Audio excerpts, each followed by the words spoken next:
सम्पूर्ण मित्रहरूलाई हार्दिक नमस्कार साथी मित्रहरू। अहिले म दार्चुलाको ब्यास गाउँपालिकाको 3 नम्बर वडामा छु। हामी 2 नम्बर वडाको दुम्लिङ भन्ने ठाउँ, महाविकट ठाउँमा अनेक परेको कष्ट सहँदै पुग्यौँ र अहिले शिलान्यास गरेर हिजो दिनभरि गिट्टी कुटेर फर्काउँदैछु। त्यहाँ सदनमा विभिन्न कामहरू पनि भएका छन्, गर्नुपर्ने छ र अहिले हामी अब लाग्दैछौँ। र यहाँ मैले यसो आएर हेरेको, उतातिर त थिएन, अब यहाँ आएर यसो नेट चल्दो रहेछ। अनि यसो हेरेको त के आइरहेको रहेछ भने अर्का साम्पाङले ढाँट्यो भनेर आइरहेको रहेछ केही मिडियाहरू चाहिँ, होइन। तपाईँहरूलाई म भन्न चाहन्छु, हामी दार्चुलामा पुल ट्विनको ठाउँमा पुल थाप्न लगाएको हो र थाप्छौँ, त्यही नै हामी थाप्दैछौँ।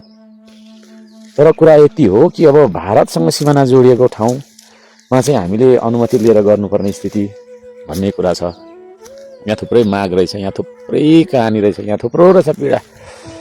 र यस्तै एउटा खोला, जुन खोलाबाट चाहिँ तपाईँको चाहिँ नि अब 2 नम्बर वडा र उता 1 नम्बर वडा लगायतका चाहिँ 4-5वटा गाउँ जोड्ने एउटा चाहिँ तपाईँको बाटो रहेछ। त्यो बाटोमा वर्षेनी भलबाढी आएर मान्छेलाई चाहिँ बगाउनेदेखि लिएर हरेक खालको चाहिँ गर्दो रहेछ र त्यहाँ पनि ट्विन थापेर तर्ने खालको स्थिति हुँदो रहेछ।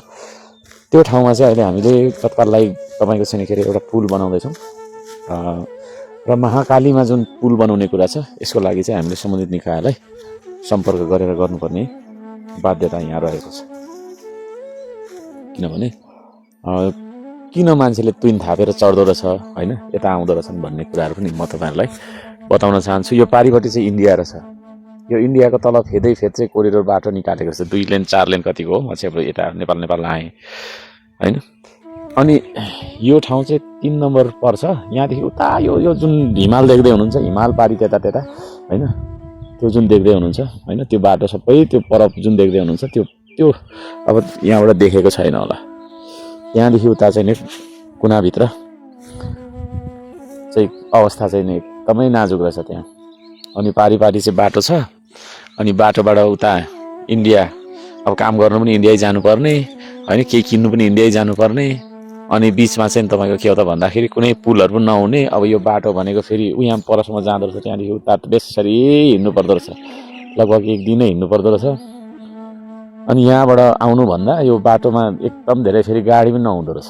यो खालको ठाउँबाट आउनुभन्दा बरु उतै एउटा ट्विन थापेर पारी तर्ने, अनि पारीबाट चाहिँ तपाईँको हाइवे रहेछ उनीहरूको, त्यो हाइवेबाट चाहिँ उता तल के भन्छ अरे खलङ्गा झर्ने, होइन, दार्चुलाको सदरमुकाम झर्ने लगायतका ठाउँहरू झर्ने है। अनि बजार त्यता परेकोले अब के सबै कुरा किनमेल गर्नु पनि उतै जानुपर्ने। त्यसो भएको कारणले यो बाटो भन्दा बरु ट्विन थापेर जोखिम मोलेर उता जानु चाहिँ उनीहरूलाई चाहिँ राम्रो लाग्दो रहेछ, होइन। समय पनि बच्ने, खर्च पनि बच्ने, त्यसले गर्दाखेरि त्यो खालको गर्दो रहेछन्। र त्यो ट्विनलाई चाहिँ तपाईँको चाहिँ नि विस्थापन गर्नलाई हामी आएको हो। आउँदाखेरि चाहिँ अब त्यही हो, अब यहाँ के अरे सिमानाको कुरा, के को कुरा, यो मिलाउनु पर्ने भन्ने कुरा छ। र अहिले हामीले जानेर चाहिँ नि पुल थाप्दैछौँ। त्यहाँनिर पनि तपाईँको चाहिँ जोखिम ठुलो भएको कारणले गर्दाखेरि जुन खालको मान्छेले यहाँनिर खल्ला पिटिरहेछन् त्यो खालको स्थिति होइन।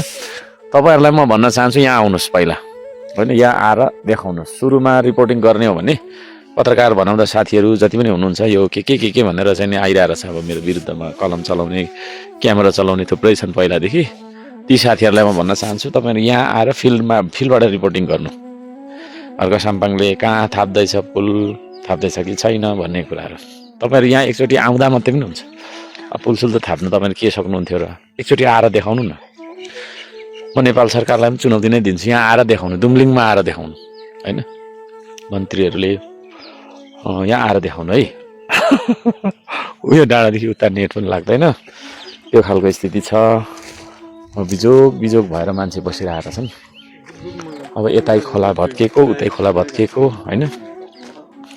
अनि खोलाको बिचमा एउटा टापु जस्तो, पारी जाउँ महाकालीले छेक्ने, वारिपट्टि तरौँ खोलाले छेक्ने, पारिपट्टि पनि खोलाले छेक्ने, यस्तो खालको गाउँ पनि देखियो, होइन। यो खालको बिजोग स्थिति छ। र सबैलाई म भन्न चाहन्छु, अब काम गर्नतर्फ लागौँ हामी। अब हामी त्यो पुलको शिलान्यास भइसकेको छ र शिलान्यासकै दिनदेखि हाम्रो श्रमदान पनि सुरु भएको छ। अब सम्पूर्ण श्रमदाताहरूलाई पनि म यतातिर आउनको लागि पनि म आह्वान गर्न चाहन्छु। आइपुग्नको लागि झन्डै 4 दिन लाग्दो रहेछ। यहाँ आइसकेपछि थोरैमा पनि हप्ता 10 दिन खन्ने होइन, ढुङ्गा कुट्ने, ढुङ्गा बोक्ने, बालुवा चाल्ने टाइपको कामहरू गरेर मात्रै फर्कनु होला।